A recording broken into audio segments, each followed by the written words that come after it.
Today we have a special guest who is from Haryana, primarily from North Side, and he is an executive coach, a Gallup-Certified Strength Coach, and Ideation Coach, which I personally like it, and is into L&D for some time, and HarrisonLeadership Psychometric Specialist.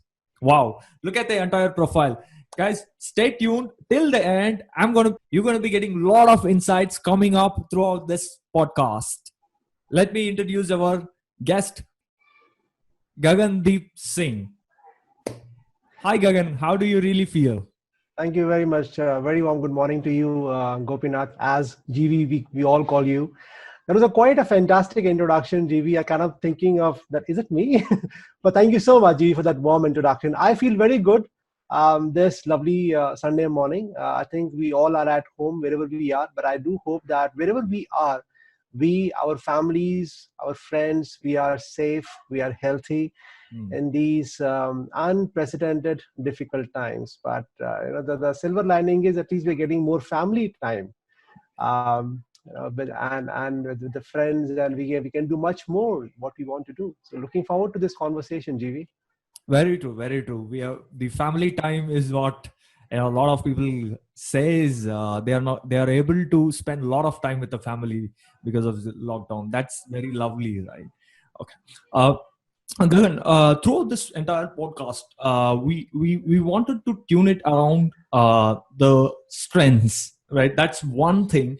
Instead of talking about weaknesses, I wanted to talk about strengths primarily, because a lot of people overlook how to leverage their strengths. They primarily focus on weaknesses rather than strength.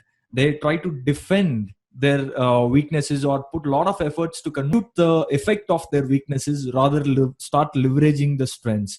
Now, when it comes to strengths, I wanted to really understand how to, first of all, identify strengths at a personal level so that how it can impact our careers. So being a Gallup certified strength coach, right, you should be able to give a fantastic clarity around this question. That's a great question, GV, and several decades of research work has gone into it. At a very fundamental level, I would say this: move away from a template-driven lifestyle. Move away from a standard operating procedure-driven lifestyle. Not that that is not good, that is good for a lot of reasons. But when it comes to an individual personality, we must recognize the fact that both of us may belong to a same native town, maybe a same family, maybe we are brothers, but at a very grassroots level, you and I are very different than each other in whatever work that we do. There are areas where you are phenomenal in what you do, then you may not be very good in certain areas, and that could be entirely opposite for me as a person. I may be very good at certain things which probably you are not very good at, but I may get sweaty palms in doing certain things which comes out very natural to you. In the Gallup language, we don't say that there is a weakness or there is a talent, there is a strength.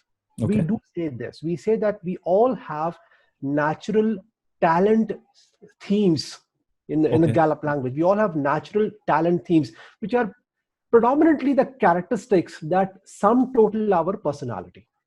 Wow, wonderful. I give you an example. Some of us like to wake up at 4 in the morning, and they do that religiously every morning. Maybe there could be a couple of days of exceptions here and there, but at least 5 days out of 7, they do wake up at 4 in the morning. Now, this waking up at 4 o'clock in the morning is not a strength. It is a talent. Okay. A talent. The strength is, what do you do at 4 o'clock in the morning? That decides whether are you using your talent as a strength, or is it taking over control on you and becoming a weakness for you.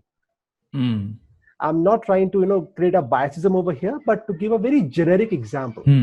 Some people wake up at 4 o'clock, they go to studies, they read books, they read articles, they write books. And I know that you are in a process of writing a book, right? So they want this quiet time when people are sleeping, there is absolutely no noise, and they can use this me time to think about what new chapters they want to write down, what new examples, case studies.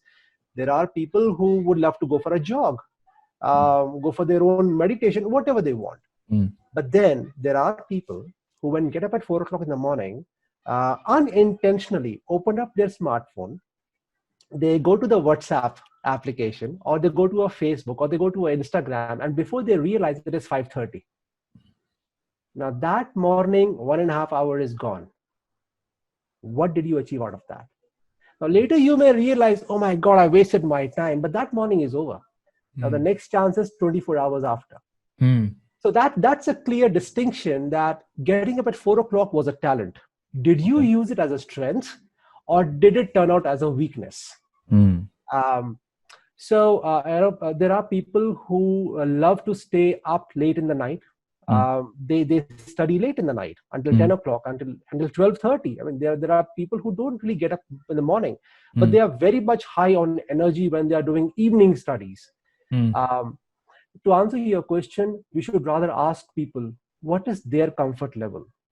What if they do multiple times, will they enjoy it even more? Forcing someone to get up at 4 o'clock just because I like getting up at 4 o'clock doesn't solve anything. We must encourage people in doing what they love to do more and more in the given environment, in the given ecosystem. And that is how you recognize where my talents are and how I can use that as a strength. Okay. If that's going to be the case, Gagan, now let's put it in a context of probably if somebody is really good in public speaking, right? Now, is it a strength or is it a talent? Well, speaking is natural to all of us. Okay. But when I listen to you, GV, and with all due respect, when I'm listening to you, I kind of feel that bass in your voice. I'm sure many people have complimented to you on that. But you have very, very lot of depth in your voice when you speak. Many of us don't have. But you have this depth. Maybe some of your friends, I'm just making a guess, maybe some of your friends asked you, hey, GV, why don't you try your luck in radio? Why don't you try your luck on podcast? Are you doing podcasting? What you're doing exactly is you're using your voice. And I'm not talking about communication skills. It's totally different. Yeah. I'm only talking about the voice part, the vocal cords. What GV is doing as we speak, GV is using his vocal cord in the strength part. He has such a gifted vocal cord that when he speaks, there's a depth, there's a huskiness in that, there's a bass in that, which comes out very clear and very influential if it is on a podcast or a radio kind of a thing. And that's what you're doing. So you're essentially using what is with you in a way which you love to do. You love to do this without any pressure. It is something that you enjoy the most, and it's kind of adding brownie points to you. So we just need to recognize what is it that I love to do. And then see what are the options available for me to further multiply it, further utilize it. And that's how you sharpen your sword. That's how you sharpen your skills. Okay, that's fantastic. That's really fantastic. Now to understand even little deeper, Gagan. Now, if I want, what are my list of natural talents? So there are multiple ways. Probably what I understand is we can take up assessments. The Gallup is one place where I can go, and there is something called a Strengthsfinder. People say that there is a book, but what is the best method to do? Is it really required to take an assessment, or what are the other options available? It's like this, GV. Many of us like to do a workout, physical workout, and they go to a park, they go for a jog, they do some push-ups, they do some jumping and everything. But when they join a fitness center, a gymnasium, and when the trainer is directing you to do certain things, those things comes very easy to you. And you suddenly find that my muscle build-up, my agility, my flexibility is coming like so fast. In the words of Arnold Schwarzenegger, he said that I always love to do this thing, but when I joined gym, I realized that my body is kind of enjoying it. I can see the fitness coming up, the muscles coming up, the flexibility building up. Gallup Strengthsfinder or Gallup Clifton Strength does the same to you. It basically helps you navigate, validates. First of all, it validates. Okay. It validates. It helps you recognize, is this me? Is this how I see things? Mm. It helps you recognize those between the line mysterious pieces that I have been doing, but Mm. was not aware of it. I was always like this. I was just not aware of it. Mm. Now I become more aware of it. Mm. In the Gallup philosophy, we call it a 3-step method. We say it, name it, claim it, aim it. Name it means, do I recognize myself with this? Does it resonates with my personality? Is it Mm. familiar? Claim it. Can I recall a past occurrence where actually it happened with me? Actually, this thing, happened. I experienced this in my real life. Mm. Basically, validating by my own life experiences. That is Mm. claim part of it. And finally, is the aim it. Mm. Aim it is, now that I'm aware of it, Mm. now that I know that yes, I have been like this many times, how I can use it more, and this is a magical word, GV, how I can now use it more consciously. Mm. And that's a magical word. How Mm. I can now use it more consciously and Consciously. not subconsciously. I've been doing it every time, any which Mm. ways. But Mm. now how do I use it more consciously? It's Mm. like you drive a car. You know the basic mechanics. Yeah. But the test is when you are in the traffic junction, right? In the heavy traffic junction, when you have to drive a car or a bike, now you can't just close your eyes because there are things around you. You Mm. become more conscious. When you are more conscious, Mm. even if it is a thunderstorm or Mm. hundreds of cars and bikes around you, you Mm. still is a very safe driver. You're a very Mm. good driver. People sitting with you in car feel safe with you because you are conscious in what you're doing. Mm. That's a magical part to it.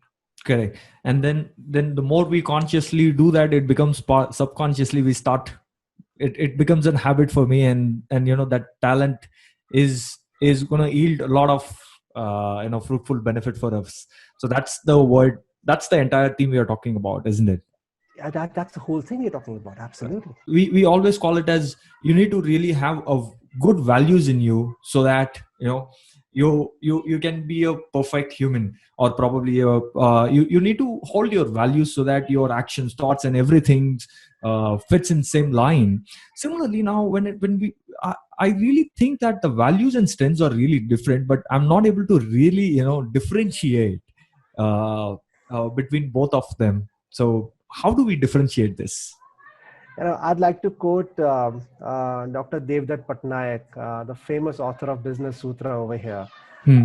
A great man. In fact, he has been my, if I may say it on your public channel, I'm like his Eklavya. We have never met, but I'm like his Eklavya, and he's like my Dronacharya. By reading him, listening to him, I've learned a lot in my life. Hmm. In his own words, it's a 3D philosophy. Mhm. Your belief system, Mm. what you believe, drives your behavior, Mm. your physical actions, Mm. your behavior. So what you believe drives your behavior. Mm.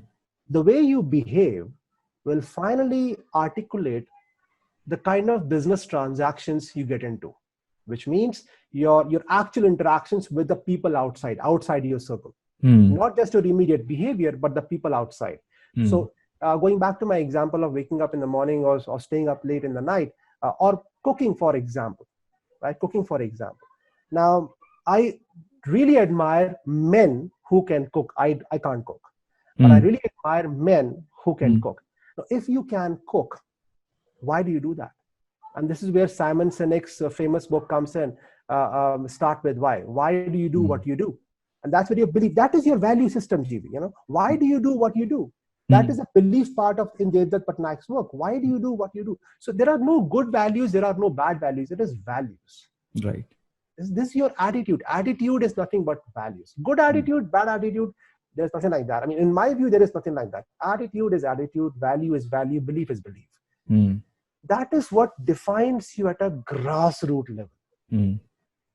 So I feel that taking care of my health is important. Mm. That's my personal value. That's my personal belief. So I eat healthy. I see healthy things on the television or movies. I sleep healthy and so on stuff. Mm.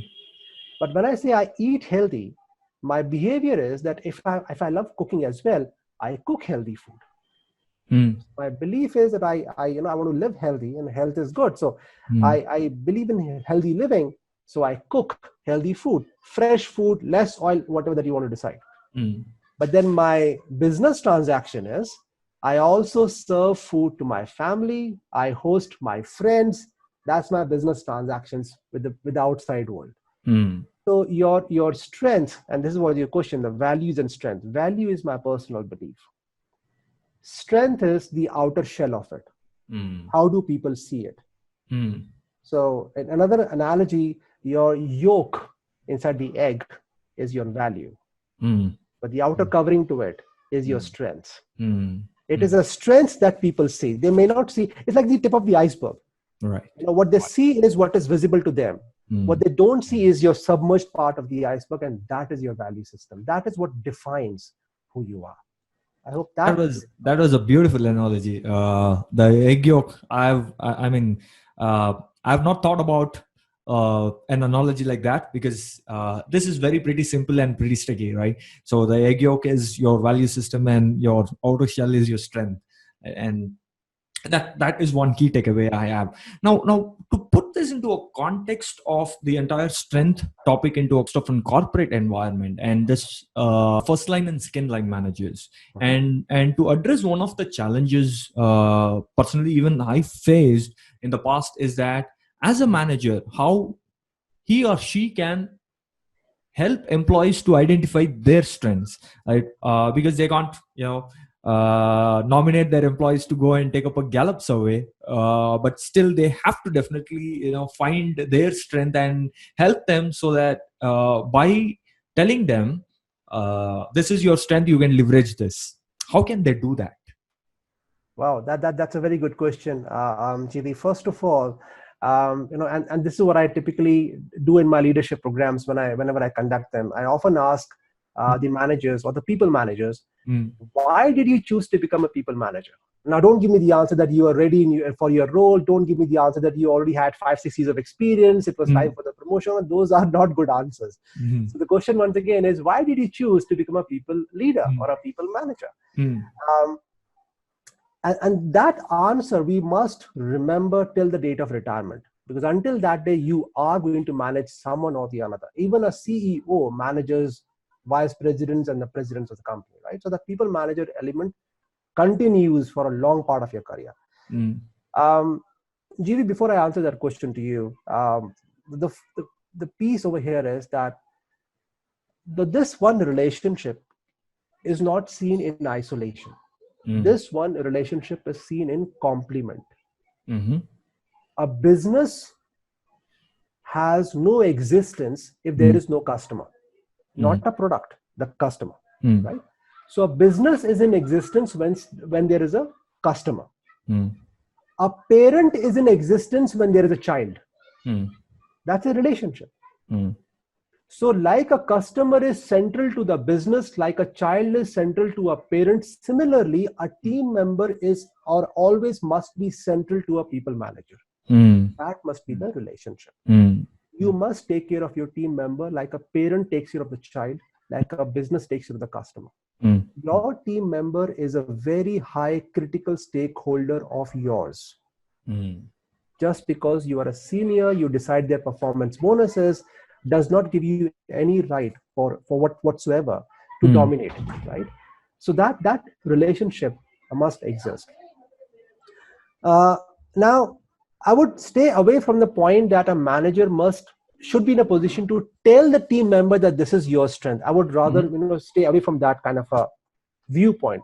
I would rather say this: in the absence of a great tool like Gallup Strengthsfinder, if that is available, that's like things made easy. But in case, like you said, many times it may not be available, or we may not go that route. In the absence of that, the people manager should take a position of an inquiry maker. Should rather help the team member discover what is it that she or he loves doing. What kind of opportunities, if given to him or her, they would furthermore enjoy. Now, we are in the age of millennials or digital natives. Right? Now, we must recognize that salary paychecks or the facilities in the office, like a coffee machine, are for granted. They are no more pull factors to them. Yeah. So what is the pull factor to them? Give them the freedom. Now, I'm not saying that, you go to sleep while they're doing the work. What I'm saying is this: help them recognize what is their talent theme. What is it that they would love to do even more? Ask them the question: what kind of material or equipment do you have so that you can do your job right? Instead of asking a very vague question, do you have the equipment or material? The answer is yes. Very poor question, very poor answer. Instead, ask this: what material, what equipment do you have so that you can do your job right? When you ask this what question, it puts your team member into a thinking mode. Now they would not give you a blanket notion that, yes, sir, I'm good. That is good for nothing. I mean, you have to articulate that. So help your team member think about it. Ask the team member, what is the last best recognition you remember you ever got? Maybe during the college days or your earlier career. What was your best recognition like? Ask them, and then they will tell you that was it a kind of on the college, during the college days, the principal gave them a certificate in front of all these students. What was? Get those hints from that. We talk about employee engagement. For every employee, there's a different type of engagement. It is not about one size fits all. And one organization that excel in that method is the armed forces. Okay. Over there, the officers are punished if they do not know the names of their troops. Not only that, I was listening to one of the talks by a parachute regiment officer, and he said that during our training days, we were asked, do you know the names of your troops? Yes, sir, I know partially. Okay, 50 push-ups. Okay, then I had to go run to my troops, get the names and come back. The second question that my training instructor would ask me, do you know if they're married? No, sir, 50 push-ups. Okay, then I had to again go back and come back. Do you know if they have kids? No, sir. Okay, again 50. So the idea is that you must individualize your conversations with your team member. Every team member is special, unique to himself or herself. Individualize your conversations. A Gallup Strengthsfinder tool helps you enable that.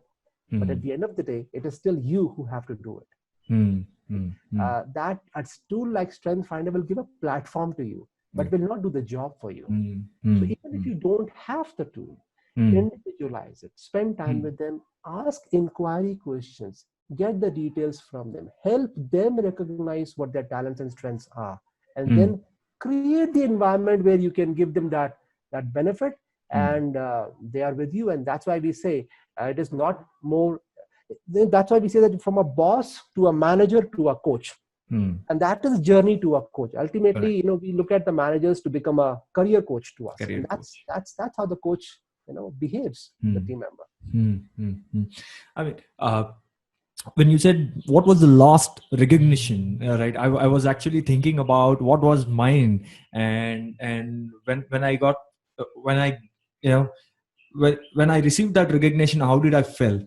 All right. So that was the real motivation factor or crux, or that's probably that is one of the good insight where managers can actually pick up and go back to their team members and ask that what question rather than why question, right? Correct. What made them right? Probably that is one great insight. And when another one more thing what I wanted to really understand is that in general, right, what are the list of strengths generally any organization seek out from the managers? Because I'm also more interested to understand what are the list or probably few strengths organizations can seek. There are many books written on this subject, JV, and there's a lot of research material available, and the list can go on. But if I have to, do justice to the time that we have on this channel, I would say the first and foremost for a new people manager or a new people leader is to do this. Please do away with subject matter expert syndrome. I call it SME syndrome. Your technical knowledge is now taken for granted. You are here because of a lot of technical knowledge you have. Your clients love you. Your project team loves you. You know what to do things. You are the go-to person. but now you are just not an SME. Now you are a people leader as well. So stay away from the SME syndrome, right? So let me do it. I know how to do it. So don't do that. So that is number one. Second is empathy is the key. That's a center point. Okay. Now let me diagnose this a little bit. I'll just take a few seconds over here. What we know conventionally about empathy is to be in somebody else's shoes, understand somebody else's feelings, but that is 50% of definition. The remaining 50% of definition is now that you know what I'm going through, now you recognize my feelings, what are you doing about it? How are you going to help me? If empathy is all about understanding what the other person is going through and also helping the person, right, supporting the person.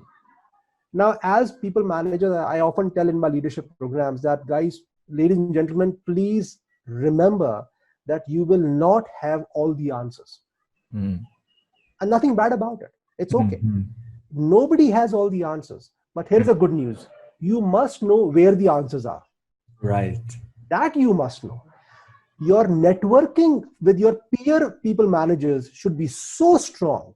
Your networking with cross-functional departments should be so strong that if a team member comes to you, let's say somebody comes to you and says, GV, I want to do something in HR. Now, we are not HR people, so we would not know that. But you do know someone in the HR function. Now you can direct your team member to that person where the expertise is. So if we do not have all the answers, it is okay, but we should know where the answers are. And that is empathy. Either you support yourself or give a indirect support. The third and the last thing in the due consideration of the time that I would say, GV, is something that many people managers overlook. Celebrate success. Right. Everyone likes a pat on the back. Now, in whichever shape and form it may be. It may be during a team huddle. It may be during through an email. It may be via your R&R awards in a town hall. Whatever mechanism you use, celebrate success. I remember reading a LinkedIn post with my ex-colleague. His wife in a different organization got promoted. This man's manager sent a bouquet of flower and card to his house congratulating his wife who's in a different organization. Okay. So never lose an opportunity to celebrate success in whichever form and means that you can. Very true. Very true. So what I understood so far from the entire interview, Gagan, it's all about the ability you have is a talent but how do you really use that, to make fruitful results becomes a strength of you, right? Correct. So that's the entire crux. I picked it from the empathy example. You have a great ability to understand what people go through, but having understood that, what are you doing with that? Yes. Are you supporting people or not? If you're not supporting, then that ability is for no use, right? It's not your strength. That is one crux I really understood from this entire podcast. Last one question, Gagan. Now, if you wanted to really give one piece of advice for the first line and second line managers, throughout, I know for a fact that you've been into corporate, in L&D, and then moved to business to understand what the business people think, how they think, and to understand that, and then again moved back to a coach. So definitely you should be in a position where what is really needed for first line and second line managers. So what is your one piece of advice? Encourage casual talks with your team members. What I mean by that is stay away from the glass meeting rooms meetings. Do more of a coffee talk, do more of a evening walk. And these days we are at home because of lockdown. Avoid using telephones, rather use your Zoom video calls or MS Teams, Skype, whatever is possible. The more people see you as a manager, it's more comfortable they become. I'm not saying that you must force your team members to come on a video call. That's okay. You as a manager must be there, visible to the team members. They must feel that she is there when I need her. He is around me when I need him. Be available to them. every time and always. Mm-hmm. That was a very interesting suggestion, because connect with people informally, right? That is truly an amazing uh, piece of advice.